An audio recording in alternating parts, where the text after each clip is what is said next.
It's Girli IRL, yeah. It's Girli IRL, IRL. Hi, my name's Girli and welcome to Girli IRL. I am super stoked about today's guest. I've known this band for a while. We've played a lot of the same festivals and shows and always bumped into each other and said hi, but never actually managed to sit down and properly talk. They are badass rock queens. It's Nova Twins! Nova Twins! Welcome to Girli IRL. Thank you so much for being on the show. How are you both doing? I had a really weird start to my day. Like, I held a glass in my hand and it just literally exploded everywhere. And I was just like, what the hell? Is that even a thing? You have like superpowers. Oh, maybe this is like... That's like, nah. What 5 words would you use to describe your band? Raucous, colourful, riff bass, heavy, fuzzy. Fuzzy, hell yeah. Hair and the music. Yeah. For me, a lot of the music I make is about fuck-ups or situations in my life that like haven't gone so well. I feel like you're kind of the same. What was your like biggest kind of fuck-up, like, that's it, my life is over kind of moment? We supported Prophets of Rage and they just played their show and we were side stage, and then Chuck D came off and he went to fist bump me, but I didn't see. So then everyone was watching like, yeah, this is the moment to get the fist bump. And I completely aired him by accident. And I was like kicking myself, like would have been the coolest thing ever. But I was just like, fuck, this is so embarrassing. And everyone was just rinsing me out. So not like extreme fuck up, but I was I felt a bit shit after that. That's a light-hearted fuck-up moment. That's great. Being 2 women making heavy rock music, I feel like you probably get a lot of kind of undermining, maybe like patronizing comments at shows. Have you ever had someone, like a sound engineer, be like, try to tell you how to play your guitar? First of all, people always assume that we're going to be like backup dancers or like R&B singers or something really weird, like a pop girl group or something. And that's always really annoying. But this one specific time, and it was this band, but I actually don't think they're no longer a band anymore. They broke up like a year ago or so. They broke up like a few months after, which I feel like is common. We're playing rock for people in Czech Republic, am I right? I think so, yeah. We were setting up our gear just to sound check. We were just on stage sound checking, just setting up our gear as per normal. And then he was there kind of coming off his sound check, so they were on before, so that he was like walking off stage, we were walking on with our stuff, setting up, and he was like, oh, so what guitars do you play, to our TM? And we was like, oh no, they're our guitars. And then he was looked at us literally in the face, was like, yeah, anyway, and he carried on talking to the TM. He was like, so what guitar do you have? And at the time I was playing a Gretsch, I think. And then he was like, well, I have a something Fireball 1 2 3 4 7 0 8 count. And it was really just like really like wankerish, you know. And we were just literally like, okay, all right, whatever. And then we kind of just didn't say anything else to them. And then we played our show, and then it was so funny because his whole band came up to us being like, that was so sick, blah, blah, blah. Then he was just quiet in the background, like didn't say a word or a peep, being like, I was like, you're such an idiot. Just trying to take us for like mugs. It's like, wake up. Women play music and they play it well. You just let the music do the talking. There's no point getting into like massive arguments with people who's wasting too much energy. We just literally like, okay, whatever, we do our thing. And then we're just interested in the people that give a fuck. And if you don't, then whatever. It's just like, no skin of our back. You're both so loud and colourful and express yourself in such an amazing way. Where did you get that confidence to just be like, I don't give a fuck what people think? I think from like our teens, we've always dressed kind of like this or similar, and always been interested in like fashion, and like would pin anything on, and generally had that mindset of just be yourself. So that was kind of our mentality going into the band, of just like, let's just create the music we want to create. And even though people would say like, oh, you should be more pop or you should be more this, we were just like, we don't want to do that. We want to do it like this. We want to play big riffs, not like cut them down and so on. So it was obviously like growing up, you go through that awkward stage where you're like figuring it all out, but I think we always from quite early on knew that this was us and we couldn't change anything about it. I think the band really allowed that confidence to grow. Do you know what I mean? That was our kind of, this is our permission. Do you know what I mean? This band is what gives us that kind of, I don't know, that kind of go ahead, you know? Because like Georgia says, when you're young, you are trying to figure it out. Like, we all have the awkward stage where you try and fit in with whatever's happening in school and you don't want to be picked out too much and things like that. So we have gone through that. But I think obviously you kind of grow out of it when you decide who you want to be. And then it's just nice to not care, you know, to let go of all that. And then as soon as you do, you just feel so much freer and so much happier. I feel like if I could tell my 14-year-old awkward self, like, look, one day you're going to have pink hair and you're not going to give a fuck and like you're going to dress how you want, it's going to be great. I'd be like, really? Like, wow. When you go to school and you like overthink everything. Overthink everything, yeah. I'm wearing these trousers today and they have like buttons on the side. Is that weird? Yeah, or these shoes, are they the cool? Are they what's in right now? I don't know. Like, I know I used to wear like shoes that I wear now to school, like monkey boots, like the Dr. Martin Church boot, and I got rinsed for them. Like, I used to bring in like weird bags and stuff. People used to bully me, being like, what are those? Like, why are you wearing this? And I did take the shoe off. Admittedly, I was like, well, maybe I should go back to this little strappy normal shoe. But then after, I was just like, when I left school, I was like, I love these shoes. Why did I waste years not wearing what I want to wear? And now you have like 4 pairs of them. 4 pairs I always get on repeat. Now you wear the shoes and then all those people who gave you shit for them are like at your shows, like, ah. Who are your style icons? G's mum was a really good encouragement to be yourself.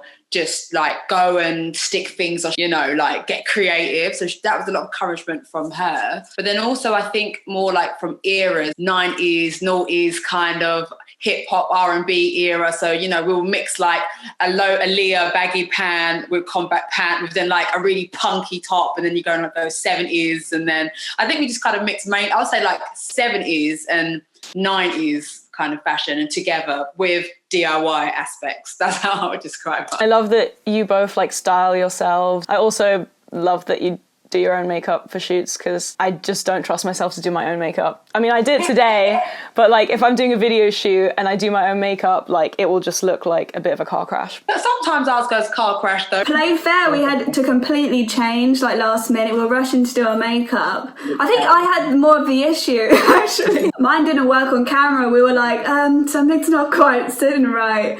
And then last minute I was stressing out, like wiping it and just trying to fix it. So yeah, it does go wrong. The reason why we don't use makeup artists is because, for one, like I think early days we were scarred. They either like didn't have like your right shade of foundation or didn't know how to do like dark skin.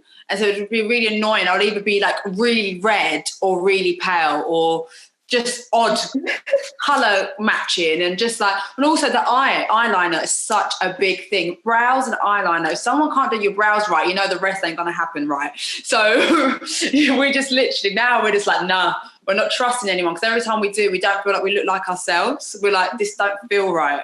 Every time without fail. So now we're just like, no, we'll do it ourselves. I realised I was hugely privileged having white skin going into shoots. Makeup artists way know what to do with my skin, but darker shades, it's like, why don't they learn properly? Never quite get it right. It ends up being like yellow or red or just all these different undertones. They're never nailing. Now we like bring our makeup in our bag. If we have to use a makeup artist, we like bring our foundation because we're like, I don't know what you're going to be like. I feel sorry for makeup artists because they're always a bit like... We're like, the liner isn't straight. And who are your feminist icons? I always kind of start from home in terms of like the women that raised us. I come from a very strong line of like Iranian women. Like my nan was this like incredible, so strong, fierce. Like she came to this country and had to like work all these jobs and just took care of a really large family and kind of pass that on to her daughters. And then I guess that kind of strength and that kind of, I guess, unity really just taught me a lot and basically made me who I am today. And obviously Georgia's mum is a really massive part as well. Just strong Jamaican woman. Like these women are I guess we idolise them. They taught us how to be women, you know? No, yeah, I'd say my mum and my nan, like, she really drilled into us, like, you are, like, strong, you can be, but then you can be sensitive as well, but definitely just, like, don't take no shit from no one. Just, like, stick up for yourself, you know, just, she's always like, create the fashion, don't be the fashion, and she just has all these little catchphrases that we, like, grew up hearing, and just really admire her for it. And my nan's, like, equally as fierce and badass. And then obviously, like, there's so many amazing women in music. Missy Elliott is really interesting in terms of how she didn't try to fit into what society wanted her to be. And I think that was quite inspiring for us musically, seeing someone doing it differently. Obviously, Angela Davis is incredible. I'd say Beyonce, even though it seems like an obvious one, but like Beyonce was a massive part of our upbringing, and seeing her and like the way she brings in so many women musicians or her dancers, it's like a powerhouse.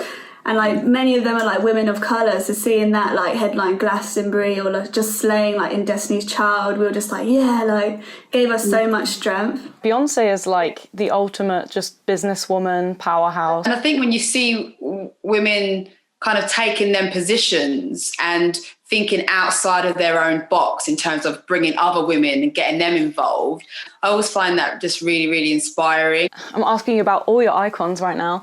Who are your musical icons? Like, who inspires you most musically? Who did you grow up listening to? Who inspires the band? I think we've got like quite a wide mix of different people. I love NERD and Timbaland and the whole Justified album. I said Beyonce before. Even like the production on like old school Kanye West songs is really inspiring to me. I think I've kind of gone through like different phases, I guess, but I remember Betty Davis being a really like big inspiration in terms of vocally and how she was really kind of, I guess, distorted with her vocals and unapologetic with it. It was just like loud and like rough and just kind of ready, and I really took something out of that. Growing up listening to Destiny's Child like really kind of gave me a place and a home to feel like, oh, I can fit, I can be strong, I can be beautiful, do you know what I mean, and look like this, do you know what I mean, in a world where it tells you basically you're not if you don't fit into these beauty ideals kind of thing. So Destiny's Child were really important at the time. Getting into like rock bands when I was like, I guess 16, 17. So I was listening to people like Kiss. New York Dolls are a big one for me. I really like the Raconteurs and then Kate Bush and then vocalists who use their vocals a bit different. So it's just,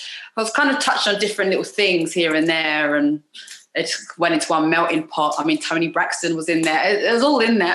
That's what's so amazing about, if you make music, you're always inspired by like so many genres and so many people, and like you'll be inspired by the randomest thing. Like one lyric and one song will inspire you to be like, oh, let me make this. Final question. What are your 3 top tips for not giving a fuck? I guess one would be like not to look what's happening around you. Like if you continuously keep comparing yourself to other people, you're always going to try and like weigh yourself up to everyone's time is different. Everyone gets to places at different times. Everyone's journey is different. You have to accept that and just look, just look a bit inwards sometimes, you know, stop comparing yourself. Don't be on Instagram. Know that it's just fake. You know, don't give a fuck about that. Just get in touch with like the real shit, you know, like yourself and the people that you love, and stay kind of harmonious with that, I think. And I think that also helps you not giving a fuck. So once you kind of stop looking around you, you're just like, well, yeah, it doesn't really matter. I think personally, like I'm such like a warrior, as in like I worry a lot. So if people worry a lot, I normally just have to break it down and think, how bad is it actually? And just like on a scale of 1 to 10, is it at a 2? Is it an 8? And then most of the time it's like at a 3, and you don't actually have to worry about it. Just don't put too much pressure on yourself and just cut yourself some slack. Like on the outside, it's probably not even that bad, and it's just all going on in here. And I'd say one more, basically like look at yourself in the mirror, give yourself good affirmations, and just be like, love the things that you don't like about yourself, learn to love them, you know, and really celebrate the things you already love, and just kind of be confident with yourself. And even if you're feeling like, oh, I don't feel great, we all feel insecure at times, just keep telling yourself that you do until you believe it, you know, because then you get into that headspace of thinking, yeah, no, I do.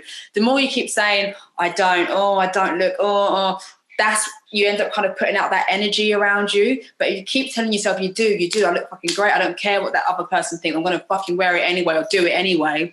Get into that mind space until you believe it, and then you're suddenly there. Basically, like, fake it till you make it. Who said that? Rihanna, she was like, fake it till you make it. I never really understood, like, what that meant. But now I'm like, oh, like, it means fake it, like, to yourself. Like, tell yourself that you are something and, like, manifest that. Thank you so much for coming on Girli IRL. This has been so much fun. You are both so rad, and I'm so excited for when shows are happening and safe again and we can all hang out and rock on. Should we take a little, like, Polaroid, aka screenshot? I always do this and then it's just like... Thanks for watching today's episode of Girli IRL. Make sure to go check out this episode as a podcast. Also, go check out Nova Twins music. It's linked in the description. And I came out with an EP not too long ago called X Talk, which you should also go listen to. See you next time. Thanks for watching Girli IRL. Subscribe to the audio podcast so you never miss a podcast again.